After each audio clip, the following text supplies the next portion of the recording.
Welcome to our channel. చాలామంది అండి అంటే మన తల్లిని ఒక బిడ్డ తల్లిని గుర్తుపట్టాలన్నా, తల్లి బిడ్డను గుర్తుపట్టాలన్నా, చుట్టుపక్కన ఉన్న ఈ ప్రపంచాన్ని మనం చూడాలన్నా, ఏం చేయాలన్నా కూడా మన చూపు చాలా ఇంపార్టెంట్. సో, అలాంటి మన చూపుకి ప్రాబ్లమ్ వస్తే చాలా ప్రాబ్లమ్స్ ఫేస్ చేయాల్సిందొస్తది. సో, కంటి సమస్యలతో అంటే కంటి చూపు తగ్గడం అట్లాంటి సమస్యలతో బాధపడుతున్న వాళ్ళకి ఒక చక్కటి రెమెడీ చెప్పడానికి మనతో పాటు ఉన్నారు. Yoga and naturopathy doctor Shagufta garu. So, madam ద్వారా డైరెక్ట్‌గా మనం తెలుసుకుందామండి ఈ విషయాలు. నమస్తే నమస్తే మేడం. అండి. ఈ అందమైన ప్రపంచాన్ని మనం బాగా చూడాలి అంటే మన కంటి చూపు చాలా ఇంపార్టెంట్. సో, చాలామంది ఇప్పుడు ప్రెజెంట్ జనరేషన్‌లో 2 ఇయర్స్ నుంచే స్పెట్స్ పెట్టుకుంటా ఉన్నారు. సో, ఈ స్పెట్స్ వాడకుండా మన ప్రపంచాన్ని మన కళ్ళతో మనం కరెక్ట్‌గా చూడాలంటే మీరు ఎలాంటి రెమెడీ చెప్పబోతున్నారు? నేనొక్కటంటానండి నిజమా మీరు చెప్పింది ప్రతి పాయింట్ కరెక్టే. ఎందుకంటే అందమైన ప్రపంచాన్ని చూడడానికి కళ్ళు చాలా ఇంపార్టెంట్. దీనికి సంబంధించిన ప్రాబ్లమ్స్ ఎందుకొస్తున్నాయంటే ఈ జనరేషన్‌లో ఒక చిన్న సర్వే చేసామండి రీసెంట్‌గా మేము ఒక చిన్న విలేజెస్‌కెళ్ళి లేదంటే మామూలు స్కూల్స్‌లోకి వెళ్లి చూస్తే మాక్సిమం కొద్దిగా అవగాహన ఉన్న స్కూల్స్ కొంతమంది బాగా దీని గురించి అంటే ఎక్కువ స్క్రీనింగ్ ఎక్కువ చూడకండి, తొందరగా పడుకోవాలి, తొందరగా మంచి ఫుడ్ తీసుకోవాలి, ఆకుకూరలు బాగా తీసుకోవాలి. ఇలా సంబోధించిన ప్లేసెస్‌లో చాలామంది క్లాస్‌లో ఒక మాక్సిమం ఎంతమంది అయితే అందులో 50%, 60%లో స్పెట్స్ లేవు. మాక్సిమం 30, 40 కొన్ని ప్లేసెస్‌లో స్కూల్స్‌కెళ్తే ఆల్మోస్ట్ 70, 80% స్పెట్స్ ఉన్నాయండి పిల్లలకి. Yes ma'am. చిన్న ఆశ్చర్యం. పిల్లల్లోనే చిన్న ఎక్కువ పిల్లలు, వస్తున్నాయి. చిన్న యాక్చువల్లీ పిల్లలు ఒకప్పుడు ఏజ్ రిలేట్‌ని బట్టి కొంచెం పెద్దవాళ్ళకంటే చూపు తగ్గడం సహజం అది. సో, వాళ్ళు మాత్రం మనం స్పెట్స్ చూసేవాళ్ళం 50 ఇయర్స్ తర్వాత. అవును. ఇప్పుడు చిన్న పిల్లల్లో చూస్తున్నాం చిన్న మేడం అది. పిల్లలండి. ఇది చాలా బాధాకరమైన విషయం అండి. ఎందుకంటే ఆఫ్‌కోర్స్ ఉన్న జనరేషన్‌కి వచ్చిన కోవిడ్ తర్వాత సిట్యుయేషన్‌లో పిల్లలకందరికీ మొబైల్స్ కొత్తగా కొనిచ్చేసాం. ల్యాప్‌టాప్స్ లేని పిల్లలు లేరు. అదేంటి ట్యాబ్స్ లేని పిల్లలు లేరు అయిపోయింది సిట్యుయేషన్. ఇదేంటంటే కంప్యూటర్ జనరేషన్ అయిపోయింది ఇదంతా. ఆఫ్‌కోర్స్ ఒక లిమిట్‌లో వాడాలండి. ఇప్పుడు నైట్ 9 కల్లా పడుకోవాలి పిల్లలు. పొద్దున్నే 4:30, 5 మాక్సిమం 6 కన్నా లెగాలి. మా పిల్లోడు హాలిడేస్ కదా 10 గంటలకు లెగుస్తాడు.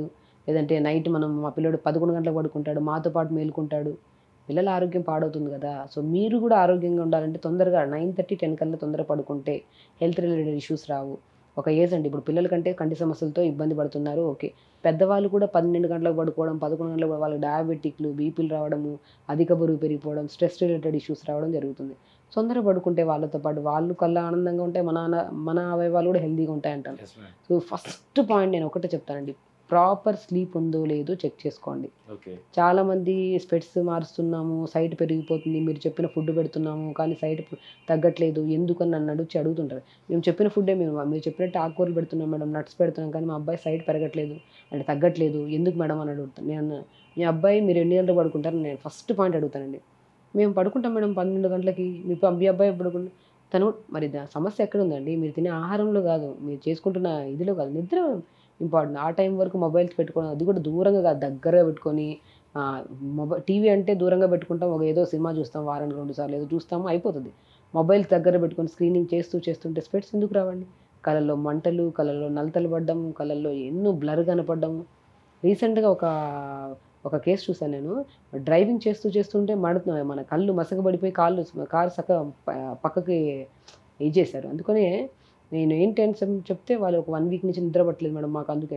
నిద్ర కనెక్షన్స్ చాలా ఉన్నాయండి. నేను ఒక్కటే అంటాను, నిద్ర తొందరగా పడుకోండి. ఆహారంలో కూడా ఆకుకూరలు మన మన పొనగంటి కూర అంట, సో బచ్చల కూర అంట, పొనగంటి కూర. దీన్ని పాతకాలంలో పోయిన కంటి కూర అనేవాళ్ళు. Okay ma'am. దాన్ని మాడిఫై చేసి పొనగంటి కూర అంటున్నారు. ఆ ఓకే. ఆకుకూరను మనం రెగ్యులర్‌గా తీసుకోవడం వల్ల పొనగంటి కూరలో ఉన్నంత న్యూట్రిషన్ వాల్యూస్ ఐకి సంబంధించినవి ఇంకెందులో ఉండవండి. అంత మంచి న్యూట్రిషన్. పొనగంటి కూరని జ్యూస్ రూపంలో తీసుకోవచ్చు, లేదంటే కర్రీ రూపంలో తీసుకోవచ్చు, పప్పు రూపంలో తీసుకోవచ్చు. కొంతమంది పిల్లలు ఏది తినడానికి కూడా ఇష్టపడరు. అప్పుడు పొనగంటి కూరని జ్యూస్ చేసేసేసి ఆ మిక్సీ పట్టిన జ్యూస్‌ని మంచిగా ఆ చపాతీ పిండిలో కలిపేసి చపాతీ చేసి పెట్టండి. ఫ్రై చేసి పెట్టండి పిల్లలకి లైట్‌గా. ఎంత మంచి గుణం ఉంటాయంటే ఆకుకూరల్లో మనకు పొనగంటి కూర, మెంతి కూర, బచ్చల కూర అన్నిటికంటే ఎక్కువగా న్యూట్రిషన్ వాల్యూస్ ఉన్న లీవ్స్ ఏవైతే ఉన్నాయో అవి పొనగంటి కూర. అవి రెగ్యులర్‌గా ఇవ్వడం వల్ల చాలా ఎఫెక్టివ్‌గా ఉంటది. అండ్ నేనేమంటానంటే మార్నింగ్ నేను కంటి సమస్యకి బెస్ట్ డాక్టర్ ఎవరైతే ఉన్నారో, ఈఎన్‌టీ కంటే బెస్ట్ డాక్టర్ ఎవరైతే ఉన్నారో ఎవరంటే మన సూర్యభగవానుడంట. Yes ma'am. పొద్దున్నే లేచి సూర్యభగవానుడు అంటే మనం సూర్యరశ్మి లేకపోవడం వల్ల కూడా కంటి సమస్యలు వస్తున్నాయండి. ఆహా! ఎట్లా పాసిబుల్ మేడం అది? డెఫినెట్‌గా అండి. ఎందుకంటే మన skin related problems. D vitamin ఎక్కడ ఓకే. తగ్గిపోతుంది? మనకి సన్‌కి ఎక్స్‌పోజ్ అయితే మంచి డి విటమిన్ వస్తదని తెలుసు. మేడం డి విటమిన్‌కి మన కంటికి కనెక్షన్స్ రిలేషన్. చాలా ఉంటాయండి. ఇప్పుడు నరాల బలహీనత వచ్చింది. నరాల బలహీనత వల్ల కంటి చూపు పోతది. Okay. D vitamin deficiency, vitamin బి12 డెఫిషియన్సీ, ఐరన్ రక్తహీనత లేకపోవడం వల్ల కూడా మన కళ్ళు బ్లర్‌గా కనపడతాయి. ఓకే. సో, గ్యాస్ట్రిక్ ప్రాబ్లమ్ ఓవర్‌గా అయిపోయినా కూడా కళ్ళల్లో. డయాబెటిక్ లెవెల్ పెరిగిపోయినా కూడా మనకి కళ్ళలోని ప్రాబ్లమ్స్. ఇవన్నీ ఎందుకు వస్తాయంటే నరాలు ఎప్పుడైతే బలహీనంగా అయిపోతాయో రక్త ప్రసరణ చేయాల్సినవి కూడా వీక్ అయిపోతుంది. దానివల్ల కూడా మనకి కంటి సమస్యలు వస్తాయి. కాబట్టి మార్నింగ్ లేచిన వెంటనే సన్కి ఎక్స్పోజ్ అవుతూ మంచిగా ఐబాల్ రొటేషన్స్ చేయండి.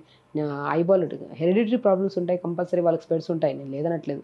కానీ అది మరీ పెంచుకుంటా పోతే సైట్ ప్రాబ్లం కదా. సో అలాంటప్పుడు డాక్టర్ని కన్సల్ట్ అయ్యి ఈ సమస్య వచ్చింది కదా అంటే డాక్టర్సే చెప్తాం ఖచ్చితంగా.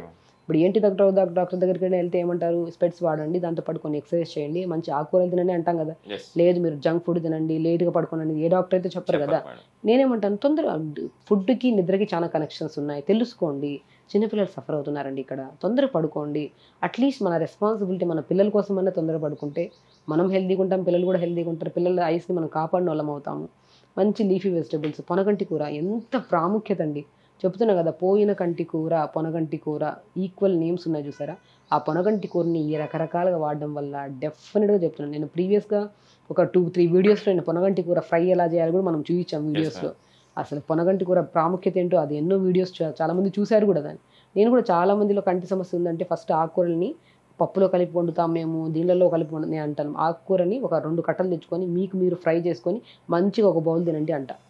ఆకుకూర మనం ఇంట్లో ఉండేది నలుగురైతే ఒక కట్ట తెస్తాము, ఆ కొట్ట పప్పులో వేస్తాం, అది కూడా తీసి పక్కన పెడతాం. ఏం తింటామని ఆకుకూర తెప్పించేసి మంచిగా సాల్ట్ కూడా వేయకుండా లైట్గా జీలకర్ర వెల్లుల్లి వేసి ఆకుకూర వేసి మనం మూత పెడితే మంచి ఫ్రై అవుతుంది. ఆ ఫ్రైని మంచిగా మజ్జిగనంలో కానీ లేదంటే రైస్లో కానీ కలుపుకొని తింటే ఎంత అమోఘంగా ఉంటుందని. అలాగ పొనగంటి కొన్ని ఇలా రకంగా తీసుకుంటే చాలా మంచిది, భేషుగ్గా హెల్దీగా ఉంటాయి ఐస్. అండ్ అసలు చెప్తున్న అందమైన ప్రపంచాన్ని చూడడానికి ఒక చిన్న కళ్ళు హెల్దీగా లేకపోతే మనం అసలు బ్లర్గా ఉంటే విపరీతమైన పెయిన్ అండి అది. అది సఫర్ అయ్యే వాళ్ళకి తెలుస్తుంది. పిల్లలు కూడా పాపం ఏం తెలుసు, వాళ్ళ పెద్దగా అయ్యే కొద్ది వాళ్ళలో ఐబాల్ ఏదైనా చిన్న డ్యామేజ్ అయింది అనుకోండి మనల్ని అంటారు, వాళ్ళు పెద్దవాళ్ళు అంటారు కదా. కాబట్టి మనకు తెలుసుకొని పిల్లలకి వాళ్ళ విధానం ఈ ఆకుకూరలు తినడం వల్ల మీ ఐబాల్ బాగా మంచిగా అవుతుంది. ఇప్పుడు నేను చాలామంది కౌన్సిలింగ్కి వస్తారు పిల్లలు, వాళ్ళకి వచ్చినప్పుడు నేను ఏమంటాను, ఆకుకూర తింటున్నాం అంటే నాకు ఆ గడ్డి కూర ఇష్టం లేదు మేడం అంటారు. మమ్మీ ఏం చేశారంటే మమ్మీ గడ్డి కూర, ఎందుకు వాళ్ళకి ఆ అవగాహన లేదు. గడ్డి కూర అంటారు ఎందుకు అంటే అవగాహన కల్పించి తెలుసు అండి, పిల్లలకైనా పెద్దవాళ్ళకైనా తెలుసు దాన్ని కరెక్ట్ వేలో. నిన్న కౌన్సిలింగ్ వచ్చినప్పుడు ప్రతి వెజిటబుల్ గురించి నేను ఎక్స్ప్లెయిన్ చేస్తాను పిల్లలకి. నాన్న ఇది తింటే నీ మెమరీ పవర్ పెరుగుతుంది, నువ్వు అందరితో మంచిగా ఉంటావు, హెల్దీగా ఉంటావు, నీ ఐబాల్స్ మంచిగా ఉంటాయి, నీ హెయిర్ బాగుంటుంది, నీ స్కిన్ బాగుంటుంది అని కరెక్ట్ వేలో. చిన్న పిల్లలు వచ్చినా అండి దగ్గర తీసుకొని ప్రేమగా చెప్పామంటే ఖచ్చితంగా వింటారు. అందరి పిల్లలు ఒకేలాగా ఉంటారు కదా, చెప్పే విధానంని బట్టి మనం మార్చుకోవాలి. ఇలా మంచి పెట్టి పొద్దున లేచి eyeball rotation, up and down, sides rotations, మంచిగా మనం చేతులు ఇలా చేసి మంచిగా ఇలా పెట్టి పిల్లలతో ఇలా చేయించేసుకొని ఆకుకూరలు ఫ్రూట్స్ బాగా పెట్టి పొనగంటి కూర స్పెషల్లీ పెడితే మాత్రం సైడ్ ప్రాబ్లం అనేది మనకు రాకుండా కాపాడాలి. మేడం ఇప్పుడు పొనగంటి కూర గురించి మీరు చెప్పారు, పోయిన కంటి చూపుని మళ్ళీ తెచ్చుకొచ్చేది పొనగంటి కూర అని చెప్పేసి అంటున్నారు కదా. సో ఇప్పుడు చిన్నప్పుడు ప్రాబ్లం వచ్చింది, పెద్దగా అయ్యారు, బ్లర్గా కనిపిస్తుంది, ఆపరేషన్ చేయించుకోకుండా వాళ్ళు పొనగంటి కూరని రెగ్యులర్గా తీసుకోవడం వల్ల వాళ్ళకి మళ్ళీ ఆ చూపు మళ్ళీ తిరిగి వచ్చే అవకాశం ఉందా? డెఫినెట్గా అండి. ఒకటి కాంప్లికేటెడ్ ఇష్యూ ఉన్నప్పుడు చాలా టైం పట్టేస్తుంది ఖచ్చితంగాను. ఇప్పుడు స్టార్టింగ్ స్టేజ్లోనే ఉంటే మనం ఆకుకూరలు బాగా తీసుకొని మనం రెగ్యులర్గా ఉండాలి. రెగ్యులర్గా ఉంటే ఖచ్చితంగా మనం నార్మల్ చేసుకోవచ్చు. ఒకవేళ కాంప్లికేటెడ్ ఇష్యూ ఉంటే మాత్రం మనం ఖచ్చితంగా డాక్టర్ని కన్సల్ట్ అయ్యి సమస్య ఏదో తెలుసుకొని దానికి సంబంధిత టాబ్లెట్స్ కానీ సంథింగ్ ఏదో అలా స్పెడ్స్ కానీ పెట్టుకుంటూ మనం ఈ ఆకుకూరలు ఎక్కువ రెగ్యులర్గా తీసుకుంటుంటే సైడ్ కంట్రోల్ అవుతుంది. అప్పుడే ఆటోమేటిక్గా స్పెడ్స్ మారుస్తారు, ఇంకేదైనా మెడిసిన్స్ కానీ తీసుకుంటే ఆ డోసెస్ కూడా తగ్గించుకుంటూ వచ్చేస్తారు. ఖచ్చితంగా ఇది ఏదైతే ఉందో ఒక లాంగ్ ప్రాసెస్ థింగ్ కాబట్టి తినే ఆహారమే కదా, రెగ్యులర్గా తీసుకుంటుంటే ఒకరోజు తీసుకున్నాము నాకు కంటి చూపు పెరిగిపోయిందా అట్లా కాదు, రెగ్యులర్గా తీసుకుంటుంటే ఖచ్చితంగా పెరుగుతుంది. హెల్తీగా ఎంత కాంప్లికేటెడ్ ప్రాబ్లం అయినా సరే it will take time, definitely ఖచ్చితంగా మనం కంట్రోల్ చేసుకోవచ్చు, క్యూర్ చేసుకోవచ్చు ప్రాబ్లమ్ని. నిజంగా మేడం, మన పోయిన చూపుని మళ్ళీ తిరిగి రప్పించుకోవడానికి పొనగంటి కూర ఎలాగా యూజ్ అవుతుందో చాలా చక్కగా వివరించారు. మన ప్రేక్షకులకు కూడా దీన్ని గమనించి రెగ్యులర్గా వాళ్ళ వంటకాలలో ఈ పొనగంటి కూరని ఒక ఐటెంలా కాకుండా మనకి హెల్త్కి అంటే మన ఆరోగ్యానికి మంచిదని చెప్పేసి వాళ్ళు రెగ్యులర్గా వాడి వాళ్ళ చూపును మెరుగుపరుచుకుంటారని చెప్పి ఆశిద్దాం మేడం. సో ఇంత మంచి ఇన్ఫర్మేషన్ మన ప్రేక్షకుల కోసం తెలియజేసినందుకు థ్యాంక్ యూ. నమస్తే అండి.